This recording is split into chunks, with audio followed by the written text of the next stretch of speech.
मेरे प्रिय छात्राओं, मेरे मित्रों, मेरे साथियों, आज मैं आपको तुलसीदास जी के बारे में थोड़ा डिटेल में बताना चाहूँगी कि तुलसीदास हमारी सभी परीक्षाओं में कहना चाहिए इनका जीवन चरित्र सभी कुछ आता है, इनकी रचनाएं आती हैं, चाहे वो परीक्षा सीटेट हो, बीटीसी हो, बीएड हो या तुम्हारा हाई स्कूल इंटर हो, पीजीटी, टीजीटी यानी नेट जेआरएफ कुछ भी हो, सभी में तुलसीदास को सर्वश्रेष्ठ माना जाता है कहना चाहिए भक्ति काल में। और इनकी रचनाएं अवश्य आती हैं। तुलसीदास का जीवन काल कैसा रहा, किस तरह से, तो मैं उस पर प्रकाश डालूंगी। तो आगे तुलसीदास के बारे में बताने से पहले आप एक बार वीडियो को लाइक और सब्सक्राइब अवश्य करें। तो कहना चाहिए तुलसीदास, ये तो मैंने उस दिन भी बताया था कि तुलसीदास जो है हमारे किसके जो हिंदी साहित्य का इतिहास है उसमें किस काल के कवि हैं, आपको भक्ति काल के कवि हैं। और ये किस कहना चाहिए किस शाखा के कवि हैं, तो राम शाखा के हैं, सगुण भक्ति धारा के कवि हैं और सगुण भक्ति धारा के प्रमुख कवि माने जाते हैं। इनका जो जीवन है, एक पहले दोहा से मैं समझाती हूँ, इससे जो मैंने पहले लिख के रखा है कि कविता करके तुलसी न लसे, कविता लसी या तुलसी की कला, राम को भज अमर न हुए तुलसी, तुलसी को पा अमर है रामलला। अर्थात मैं ये बताना चाहूंगी, कोई भी श्रेष्ठ व्यक्ति हो, आप मान लीजिए परमात्मा है, ईश्वर है, ईश्वर को ईश्वर भी कौन बनाता है, भगवान कौन बनाता है, भक्त लोग बनाते हैं। ऐसे ही पहले भी राम के ऊपर बहुत सारे ग्रंथ लिखे गए थे, चाहे वाल्मीकि रामायण हो या कहना चाहिए आपकी जो कृतिवास रामायण है, बहुत सारे ग्रंथ लिखे गए थे। लेकिन राम पहले इतने सर्वश्रेष्ठ नहीं थे कि जितने तुलसीदास ने रामचरितमानस लिख करके, तुलसीदास ने राम के ऊपर जितना प्रकाश लिखा, प्रकाश डाला, उससे पहले किसी भी कवि ने, किसी भी भक्त ने नहीं डाला। तुलसीदास को कहा भी गया कि तुलसीदास क्या है, राम के भक्त माने गए, राम के भक्त माने। तुलसी की भावना कैसी, भक्ति भावना कैसी, दास्य भाव की है। तुलसीदास ने भगवान राम को अपना कैसा माना, अपने आप को दास्य के रूप में माना और ईश्वर को अपने परमात्मा के रूप में माना। तो इससे यही पता चलता है कि कविता या लसी तुलसी की कला, राम को भज अमर न हुए तुलसी। कहना चाहिए कि तुलसीदास जी रामचंद्र जी को भज करके अमर नहीं हुए, लेकिन रामचंद्र जी किससे हुए, तुलसीदास के होने से रामचंद्र जी अमर हुए हैं। ऐसा हमारी इस दोहे से, या आप कोई तुलसीदास का कोई भी ग्रंथ उठा लीजिए, कुछ भी उठा लीजिए, उससे पता पड़ता है। तो आपको ये दोहा समझ में आ ही गया होगा कि मैं क्या क्या बताना चाहती हूँ। आगे में कहना चाहिए तुलसी का जन्म कब हुआ, तुलसीदास का जन्म कब हुआ, तुलसीदास का जन्म, इनका जो जन्म है तुलसी, क्या ये तुलसी दास, या ऐसे लिख दीजिए गोस्वामी तुलसीदास। गोस्वामी तुलसीदास कैसे, गो मीन्स इंद्रिया, अपने इंद्रियों को जो बस में कर लेता है, अपने इंद्रियों का जो स्वामी हो जाता है, वो गोस्वामी कहलाया जाता है। गोस्वामी वैसे जाति से तो ब्राह्मण ही थे, लेकिन इस आधार पर भी कहा गया है कि तुलसीदास ने अपनी इंद्रियों को अपने बस में कर लिया था। तो तुलसीदास का जन्म 1532 ईस्वी में हुआ, 1532 ईस्वी में हुआ। कहाँ पर हुआ था, राजापुर में, बांदा जिले के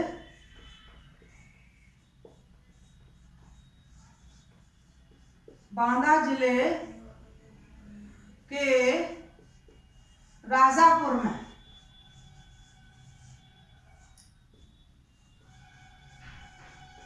ये जो तुलसी का ये जन्म है, ये स्थान है, ये सर्वमान्य माना जाता है, सर्वमान्य है, यानी बहुत सारे विद्वानों ने यही माना है कि तुलसी का जन्म 1532 ईस्वी में हुआ था। कहाँ पर हुआ था, बांदा जिले के राजापुर गांव में हुआ था। तो तुलसीदास के बारे में बहुत पता है कि तुलसीदास जी के पिता का नाम क्या था, साफ करती एक सेकंड, इतना तो लिख दिया होगा। इनके पिता का नाम था आत्माराम दुबे, आत्माराम दुबे।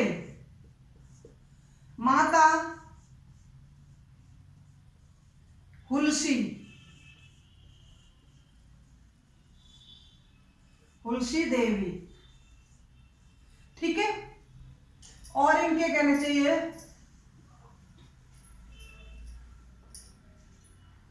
गुरु, गुरु का नाम था नरहरिदास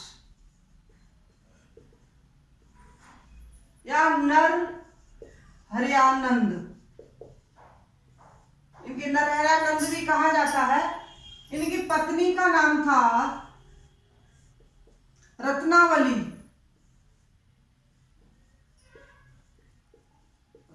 रत्नावली। और कहना चाहिए, ये आप शॉर्ट स्क्रीन ले लीजिए। इनके ससुर का नाम था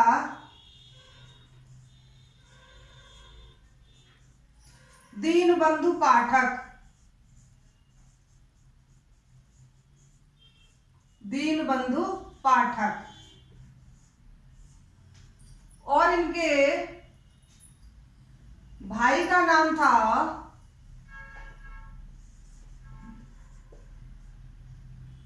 क्या था? गंग। कवि गंग। आपने सुना होगा कवि गंग को शाहजहां ने हाथी के पांव से कुचलवा दिया था। जो लिखा है ना, चंद छंद वर्णन की महिमा। इनकी रचना है चंद छंद वर्णन की महिमा। चंद छंद वर्णन की महिमा। यानी रत्नावली के भाई थे कवि गंग। तो ये तो इनके कहना चाहिए, इनके गुरु का नाम हो गया नरहरिदास, पिता का नाम हो गया आत्माराम दुबे, माता का नाम हो गया आपकी रत्नावली, माता का नाम हुलसी और इनकी पत्नी का नाम रत्नावली। पुत्र का नाम भी बताया जाता है।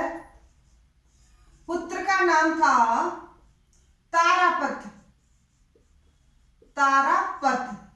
लेकिन ये 2 वर्ष की अवस्था में ही निधन हो गया था। क्या हो गया था? निधन। निधन हो गया। तो इनके पुत्र का नाम भी तारापति था। तो बताया जाता है कि जो कहना चाहिए, जो आपके तुलसीदास जी जो है, बहुत ही ऐसा माना जाता है कि इनके पिता ने इन्हें बहुत ही वैसा अशुभ माना था। अशुभ नक्षत्र में पैदा हुए थे। तो इनके पैदा होते, क्योंकि जो इनके पिता थे, जो आत्माराम दुबे थे, बहुत ही ज्योतिषाचार थे। ज्योतिष में बहुत ही कहना चाहिए विश्वास रखते थे। तो इनके बताया गया कि आपका पुत्र, देखा उन्होंने ज्योतिष से, उनका पुत्र उनके लिए अशुभ माना गया। अशुभ क्या, जैसे ही कोई तो कहना चाहिए जो बच्चा नॉर्मल होता है, 9 महीने गर्भ में रहता है और गर्भ से छूट करके बाहर आ जाता है, अपनी इस दुनिया में आ जाता है। लेकिन तुलसीदास 12 महीने तक माँ के गर्भ में रहे थे। तो जब 12 महीने गर्भ में रहे थे, जैसे ही इस दुनिया में आते हैं, तो उनके मुँह से राम का शब्द बोलते, राम राम बोलते। इसीलिए इनका नाम, दूसरा नाम क्या था? राम बोला नाम पड़ा। क्या पड़ा? राम बोला। प्रश्न आता है ना आपकी परीक्षा में, सभी में, हाई स्कूल, इंटर, किसी में भी, कि तुलसीदास का बचपन का नाम क्या था? बचपन का नाम था राम बोला। या राम बोला किस कवि का नाम था? तो किसका था? तुलसीदास का नाम था। तो और इनके मुंह में जब ये पैदा हुए थे तो 36 दांत इनके मुंह में थे। तो एक अजीब सा, एक बच्चा हष्टपुष्ट होगा, एक जो नॉर्मल बच्चा होता है और एक हष्टपुष्ट बालक, तो सभी ने इनको बहुत ही कहना चाहिए राक्षसी प्रवृत्ति का, राक्षस सा जैसा कुछ माना। तो उसको उन्हें त्याग दिया। तुलसीदास के पिता ने तुलसी को त्याग दिया। जो उनकी जो कहना चाहिए जो त्यागा, तो वहाँ किसने? नरहरिदास थे। उनको ये प्राप्त हुआ तो उन्होंने इनको बड़ा किया, इनको शिक्षा दीक्षा दी। तो इनको न तो माता का प्रेम मिला, न पिता का प्रेम मिला। पिता प्रेम से हमेशा, स्नेह से हमेशा वंचित रहते थे। फिर जब ये बहुत ही अच्छा राम काव्य पाठ करने लगे, तो ऐसे मंदिर में, हनुमान जी के मंदिर में पूजा कर रहे थे, पाठ करते थे, रामचरितमानस इत्यादि करते थे। उस समय विरोधी भी बहुत होते थे। तो तुलसीदास जिस तरह से आम भाषा में अपनी रचनाएं अवधि में लिखते थे, क्योंकि वो कहाँ के थे? उधर अयोध्या या लखनऊ साइड के थे। तो कहना चाहिए अपनी जो जन भाषा थी, जो साधारण मनुष्य जिस भाषा को समझ सके, तो उन्होंने जो राम जी पहले जो श्लोक संस्कृत इत्यादि में थे उसको न अपना करके इन्होंने एक शुद्ध जनमानस के लिए जो भाषा अवधि अवधि चुना या ब्रज भाषा थी उसमें लिखते थे। तो वहाँ के और सारे जितने विद्वान अपने आप को बहुत ज़्यादा विद्वान मानते थे, तो उन्होंने बहुत ज़्यादा ऑब्जेक्शन उठाया। तो एक इन्होंने जब रचना लिखी तो उनकी रचना के लिए जो दीनबंधु पाठक थे, दीनबंधु पाठक जो इनके ससुर थे, तो बहुत ही वो भी मशहूर ब्राह्मण थे, अच्छे विद्वान थे। तो एक दिन उन्होंने इनका काव्य पाठ देखा तो इनसे बहुत ही ज़्यादा मोहित हो गए और इनकी विद्वानता पर आश्चर्यचकित हुए। तो इनकी विद्वानता को देख करके, भक्ति को देख करके इन्होंने अपनी पुत्री का विवाह तुलसीदास के साथ करा दिया। तुलसीदास के साथ जब रत्नावली का विवाह हो जाता है तो गृहस्थ जीवन में फंस जाते हैं।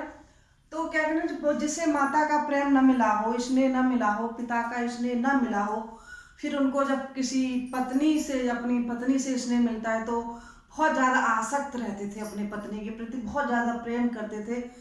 तो एक बार उनका भाई उनको ले जाता है, जब वो शाम को गाय इत्यादि जो चराने ले जाते थे जंगलों में, लौट कर के आते हैं, गोधुली बेला में देखते हैं, घर पर देखते हैं कि उनकी पत्नी नहीं है। तो पत्नी से इतना मोह था, उन्होंने रात्रि नहीं देखी। और कहना चाहिए जो चौमासे होते हैं, जो बरसात का मौसम होता है, वो समय था, बरसात भी हो रही होगी। तो अब वो उसी समय अंधेरी रात में वहाँ से चल देते हैं। कहाँ पर? ससुराल चलने लगते हैं। ससुराल जाते हैं, रास्ते में देखते हैं कि नदी बह रही है, नदी बह रही है, नदी कैसे पार किया जाए, तो उसमें मुर्दा जा रहा है। तो मुर्दे को ही वो, अब उसको मुर्दे को ही वो नाव समझ लेते हैं। इतने पत्नी का मोह में आ सकते थे, प्रेम में आ सकते थे, उनको ये मुर्दा नहीं दिखा, उस मुर्दे पर बैठ करके नदी पार हो जाते हैं। फिर नदी पार होकर के अपने ससुराल पहुंचते हैं तो रात काफी बीत चुकी थी, हो चुकी थी। तो जाके पहुंचते तो सभी दरवाजे बंद करके सो रहे थे। वो सोचते किस तरह से मैं अपनी पत्नी को जाके मिलूं।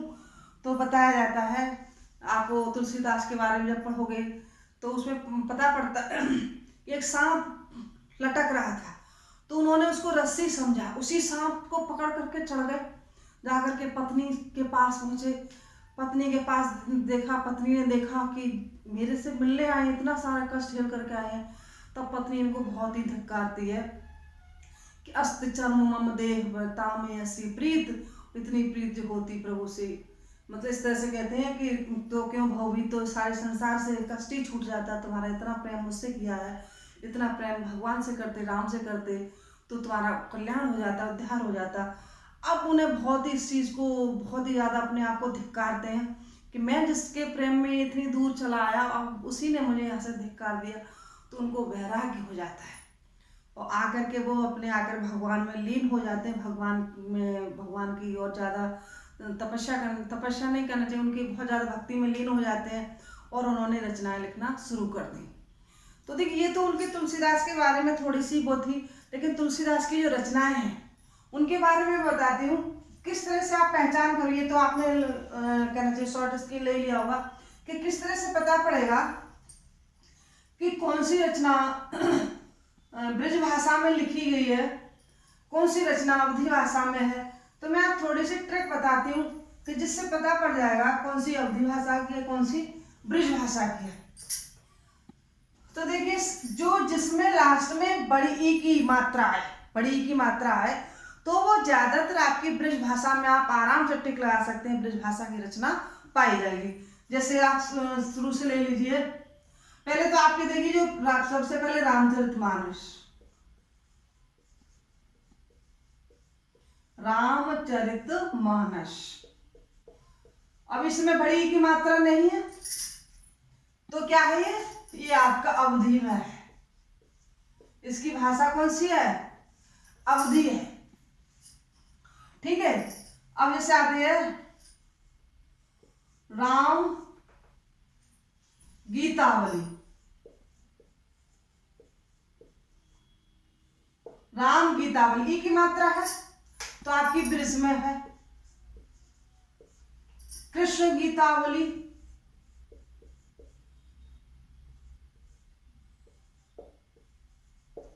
दिखाई तो देना होगा, काफी शिकायत आती है मेरे पास, कमेंट्स आते हैं दिखाई नहीं देता है। मैं आप लोगों से बार बार कहती हूँ कि थोड़ा लाइक और सब्सक्राइब ज़्यादा करें, तो जिससे हमारा थोड़ा तकनीक बढ़े। तो जितना होता है उसमें हम कर रहे हैं, अच्छी कहने से अच्छी व्यवस्था देने की कोशिश करते हैं। तो अब आपके कृष्ण गीतावली,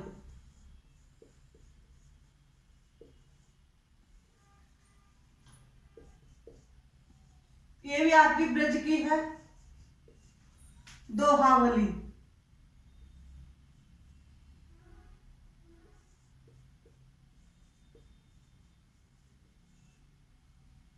दोहावली ये भी ब्रज की है।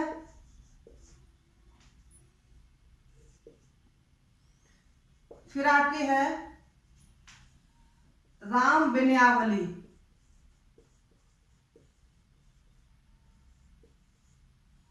राम विनयावली, इसी को विनय पत्र का कहा गया है।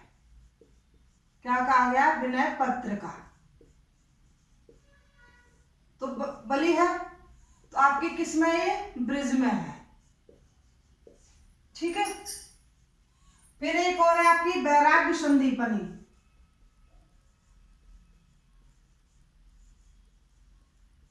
वैराग्य संदीपनी ये भी आपकी ब्रिज में है। तो देखिए पता पड़ रहा है ना कि जिसपे बड़ी की मात्रा है लास्ट में, वो आपकी ब्रिज भाषा में है। प्रश्न पूछा जाए कि विनय पत्र किस भाषा में है? ब्रिज में है। वैराग्य संदीपनी, इस तरह से पता पड़ जाएगा। आपकी नेक्स्ट है राम लला नहछू। अब देखिए ये नहछू है तो आपकी अवधि में है। ठीक है। फिर नेक्स्ट आपकी है, कौन सी है? रामलला नहछू विनय वो रामाज्ञा प्रश्नावली, रामाज्ञा प्रश्नावली, तो ये भी आपकी उसमें है ब्रिज में। रामचरितमानस, गीतावली, कृष्ण गीतावली, दोहावली, कवितावली। अब आपकी रचनाएं रह जाती हैं और थोड़ी सी, कहाँ लिखते हैं आप? इसका शॉर्ट स्क्रीन लिख लीजिए, कर लीजिए। फिर दो रचनाएं और हैं, जैसे जानकी मंगल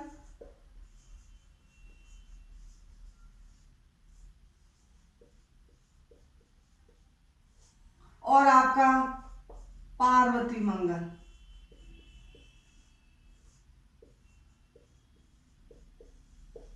ये भी आपकी अवधि में है। लिख रहे थे उन्होंने बहुत सारे, जैसे आपका हनुमान चालीसा है, बहुत सारी चीजें लिखी हैं, लेकिन उससे नहीं है। ये आपकी भाषा हो जाती है। ब्रिज भाषा में कौन सी रचना है? अवधि भाषा में कौन सी रचना है?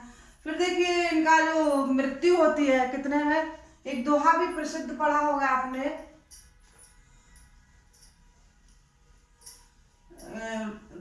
कौन सा वाला दोहा है? संवत 1680, संवत 1680, अस्सी गंग के तीर।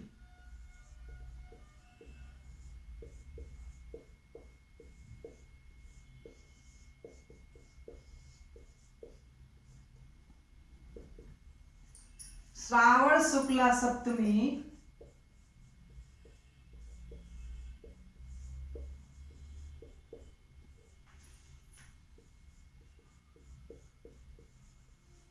सप्तमी तुलसी तजो शरीर, तुलसी तजो शरीर।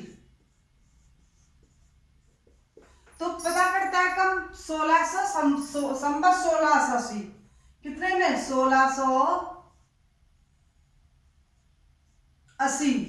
अब संवत में और सन में 57 वर्ष का अंतर होता है। कितने का? 57 वर्ष का। तो आप संवत से सन घटा सकते हैं, तो इसमें इतना आ जाएगा। तो संवत 1680, 80 गंग के तीर। तो 1680 में संमत में तुलसीदास ने अपना क्या कि 80 गंग के 80 के, देखिए इस 80 में इस 80 में अंतर है। ये तो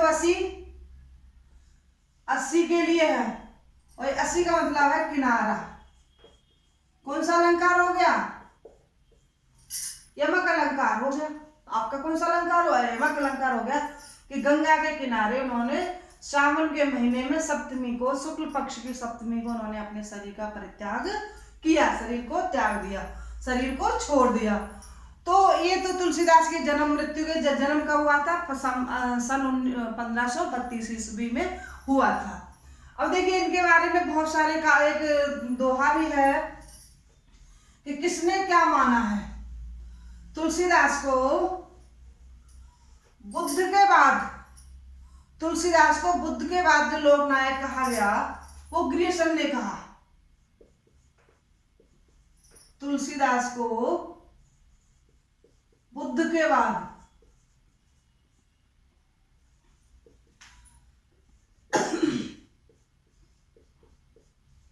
लोक नायक या कह लीजिए महान किसने माना? ग्रियर्सन ने। तुलसी को इसलिए ऐसा माना गया। और कहना चाहिए माधव वैनी ने कहा, एक दोहा लिखा था कि सूर सूर तुलसी शशि उड़गन के शब्दार अब के कवि खदोत सम जहां ता करत प्रकाश। अर्थात जो तुलसीदास है आकाश रूपी, आकाश में किस तरह से चंद्रमा की भांति चमकते हैं, सूरदास सूर की भांति चमकते हैं। और जो केशवदास है वो जुगनियों की तरह, वो खदो तारों की तरह चमकते हैं। लेकिन आजकल जो कवि हैं थोड़ी थोड़ी देर के लिए प्रकाश करते हैं, जैसे जुगनू प्रकाश करते हैं। तो तुलसीदास के बारे में इतना। और जैसे तुलसीदास को कह लीजिए मानस का हंस भी किसने कहा है? अमृतलाल नागर ने तुलसीदास को क्या कहा है? मानस का हंस। और सूरदास को क्या कहा था? खंजन नयन। ये तो अलग अलग है तो सूरदास के बारे में। तो मैं उम्मीद करती हूँ कि आज आपको तुलसीदास के बारे में थोड़ा सा ज्ञान मिला होगा। और अगर आपको हमारी वीडियो अच्छी लगी तो हमें कमेंट अवश्य करें। जय हिंद, जय भारत।